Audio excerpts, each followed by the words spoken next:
Assalamualaikum warahmatullahi wabarakatuh. Di sini kami akan mempraktekkan audit internal sebagai tugas mata kuliah Sistem Manajemen Kualitas. Sebelumnya, perkenalkan kelompok kami yang beranggotakan yaitu Fatin Furaida dengan NIM 22417270414 sebagai auditi 1. Selanjutnya saya Laudri Zawadian dengan NIM 22417277018 sebagai auditor 1. Selanjutnya saya Rio Rehandes Priyatama dengan NIM 2241727036 sebagai auditi 2. Dan saya Virginia Abinsa Putri Anansa dengan NIM 2241727040 sebagai auditor 2.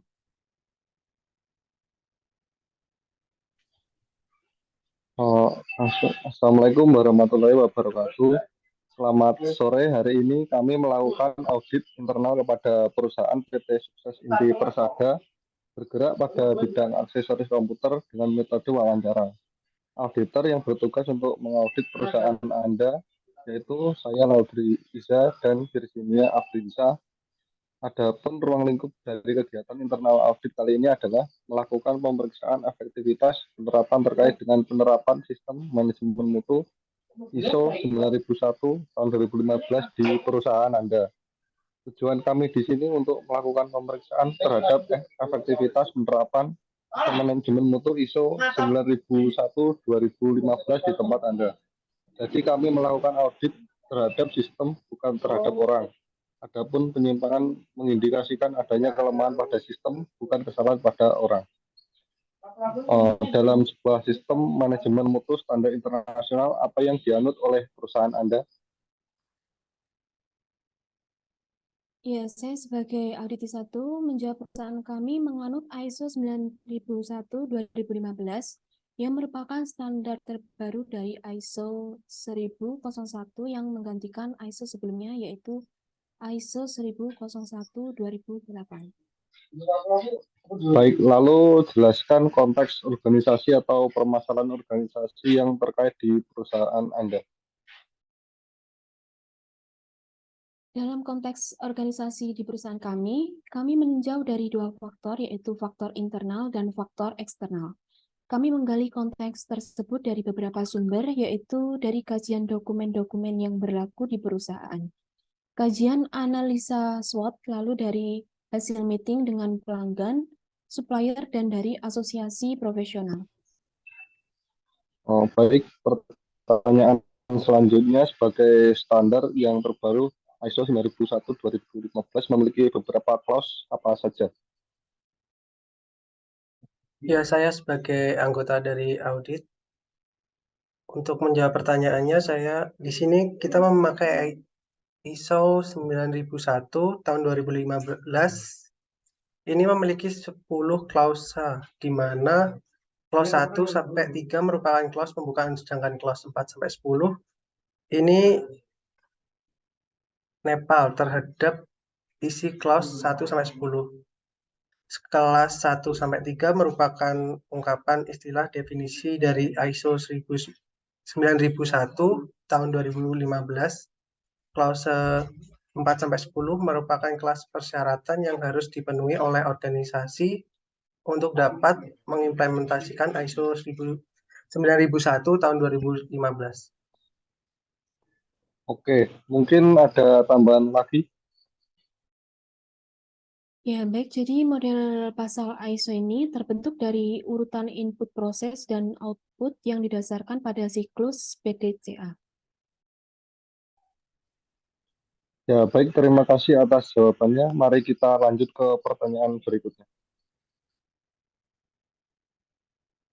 Oke, pertanyaan selanjutnya, apakah ada jadwal khusus melaksanakan pengecekan bahan baku aksesoris komputer ini? Baik, untuk bahan baku aksesoris komputer kita mengambil dari supplier pilihan sehingga menghasilkan barang yang berkualitas. Oke, baik. Selanjutnya, apakah ada jadwal khusus pengecekan butuh pada produk akhir? Ya, izin menjawab. Jadi sudah ada jadwal untuk pengecekan produk akhir dan sudah ada bagian yang berwenang melakukan pengecekan produk akhir ini. Karena ini merupakan hal yang penting untuk menjamin kualitas produk aksesoris komputer kami sebelum sampai kepada konsumer. Oke, selanjutnya, apakah terdapat jadwal khusus perbaikan peralatan dan perlengkapan secara berkala? Ya baik, saya akan menjawabnya. Untuk pemasangan perbaikan dan perlengkapan dilakukan secara berkala. Kami melakukannya 3 kali dalam 1 tahun untuk memastikan semua peralatan produksi tetap baik untuk digunakan. Oke, terima kasih atas jawabannya. Pertanyaan selanjutnya, bagaimana cara perusahaan menangani apabila ada produk yang cacat? Ya, izin menjawab untuk pertanyaan yang pertama di perusahaan kami, apabila ada produk yang cacat, kami akan mengadakan penarikan kembali terhadap produk yang cacat dan dipastikan produk yang cacat itu tidak atau belum sampai kepada konsumer. Oke, pertanyaan selanjutnya, bagaimana cara mengurangi penyebab produk cacat agar tidak terulang kembali? Izin menjawab, untuk caranya tersebut sendiri, di sini perusahaan kami akan melakukan pengecekan kembali pada bahan baku, kemudian proses produksi tetap mencari akar penyebab masalahnya. Oke, baik, saya terima. Selanjutnya saya mau bertanya dengan metode apa untuk mencari penyebab akar masalah tersebut.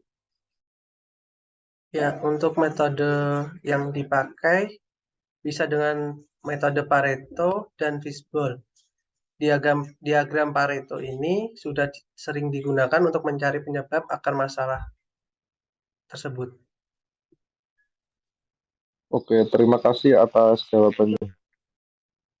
Selanjutnya, pertanyaannya, apa saja yang dilakukan dalam pemantauan kualitas? Ya, yang dilakukan dalam pemantauan kualitas adalah ya memastikan urusan proses produksi berjalan dengan lancar dan terstandarisasi dan memastikan keadaan personil dalam berjalannya proses produksi, lalu memastikan saran dan fasilitas pendukung proses produksi berjalan dengan tepat. Oke, terima kasih untuk jawabannya. Pertanyaan selanjutnya, bagaimana pelaksanaan kegiatan pemeriksaan dan pemeliharaan yang dilakukan pada proses produksi? Untuk kegiatan pemeriksaan dan pemeliharaan dilakukan seperti black box supaya input proses dan output dengan mengikuti alur proses produksi. Oke, terima kasih untuk pertanyaan selanjutnya. Jelaskan bagaimana auditor internal melakukan penilaian tingkat dan cakupan proses pengolahan resiko. Ya, caranya ada 3, yaitu yang pertama, mengenali kemungkinan kekurangan terkait dengan kegiatan substansi masalah yang akan diaudit. Lalu yang kedua, menetapkan pengendalian yang seharusnya ada dalam rangka memastikan bahwa resiko kekurangan di atas tidak akan terjadi. Lalu yang ketiga, mengidentifikasi apakah pengendalian yang seharusnya ada tersebut benar-benar diterapkan atau tidak diterapkan oleh perusahaan. Oke, terima kasih atas jawabannya. Saya akan tutup audit internal kali ini. Terima kasih sekali lagi untuk jawabannya.